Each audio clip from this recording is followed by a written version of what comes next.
everyone, it's Shari Carroll here with an 8x10 canvas board that I've created using a lot of Idea-ology product from Tim Holtz. These canvas boards are really great size to work with, and you can slide them right into a frame.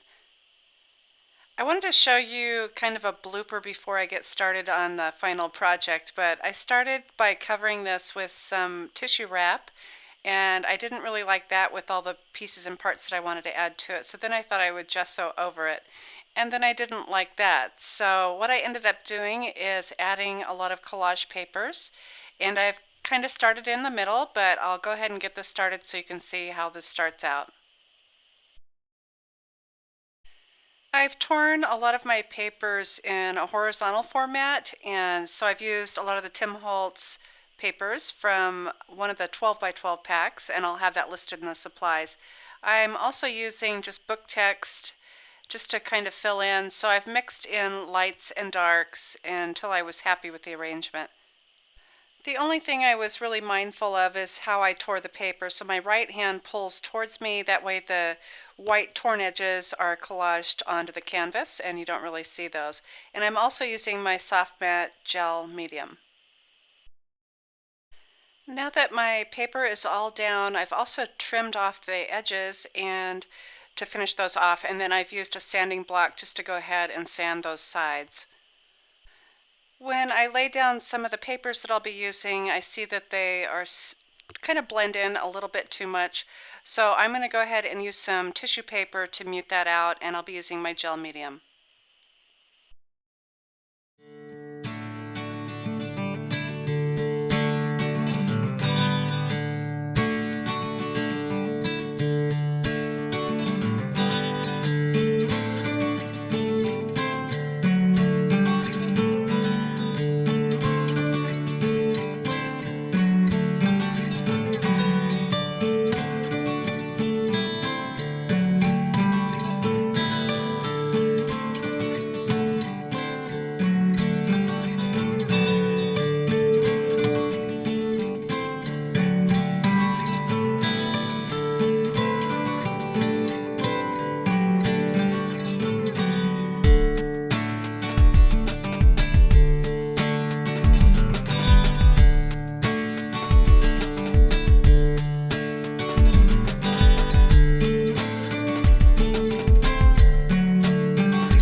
Okay, I'm much happier with this background now, and I think the whole thing will look really great once I put all my pieces together.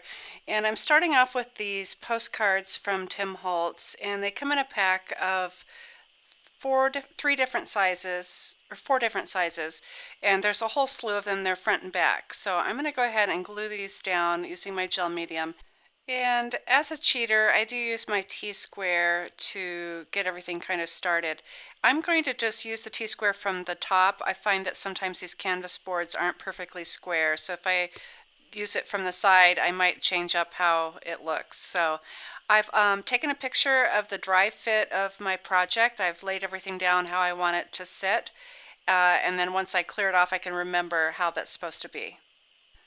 So next I'll be using my gel medium to start gluing this down, and I'll be speeding this up.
now that these are dry, I'm going to be using some Wendy Vecchi crackle paste, and I have my Latticeworks stencil here, and I already have this in place on the left side.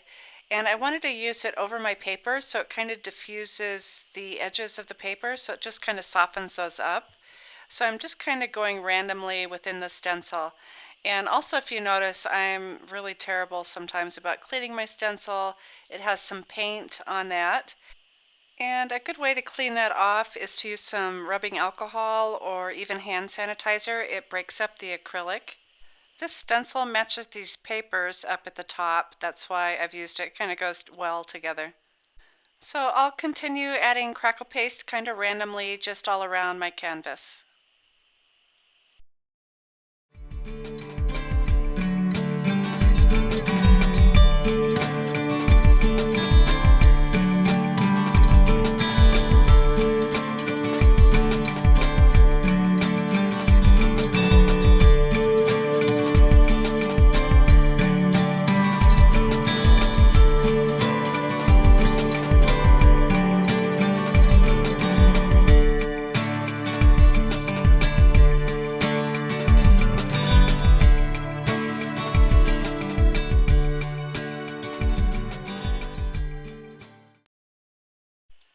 My crackle paste is all dry and I want to add a little color to it, so I'm going to be using my sprays. And I want to get color into the cracks of the paste, not necessarily in between where the stencil lines are. So I'm starting off with antique linen, peeled paint, and walnut stain.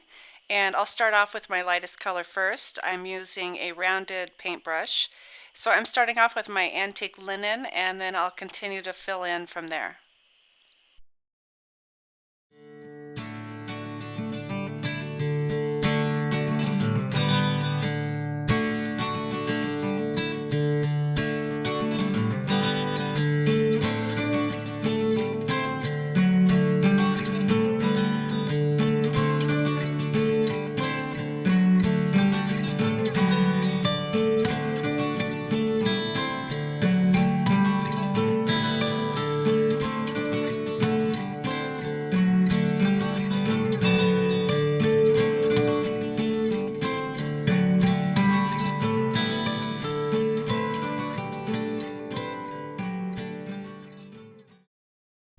And next I'm going to go back in with some browns and my blending tool to darken some edges a bit.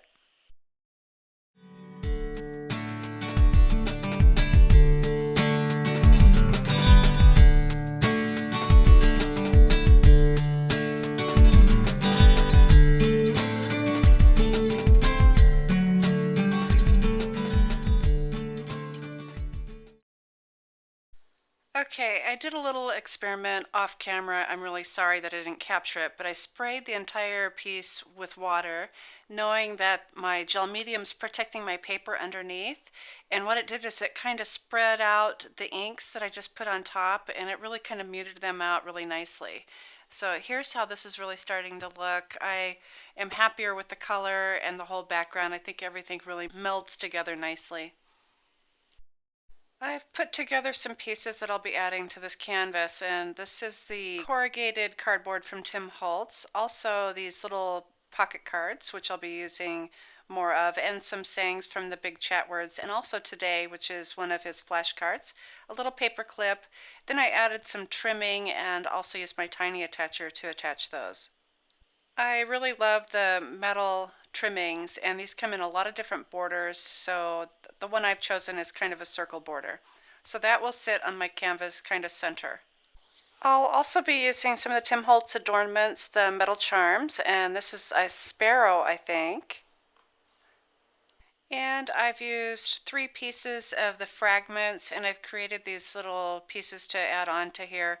And how I've done that is I have used glossy accents and I glued that to the pocket cards. And once that was dry, I went ahead and trimmed around the outside. Then I used some rub-ons, and this one says figure 1, figure 2, and figure 3. And those will be placed on my canvas somewhere in this area.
One of the final pieces that I have is this frame, and I have just framed the butterflies out. Then I added one of the safety pin clips and also a charm that says life, and then also one of the swivel clasps. I've added some foam squares to the back. I'll be adding a few more pieces. Towards the bottom, I have a little bit taller foam dot and then, or foam square, and then a lesser tall one at the top since it'll be sitting on the corrugated and then part of it will be sitting onto the canvas. I just want to make sure that everything sits level. So I'll go ahead and peel these off and I'll finish off this canvas.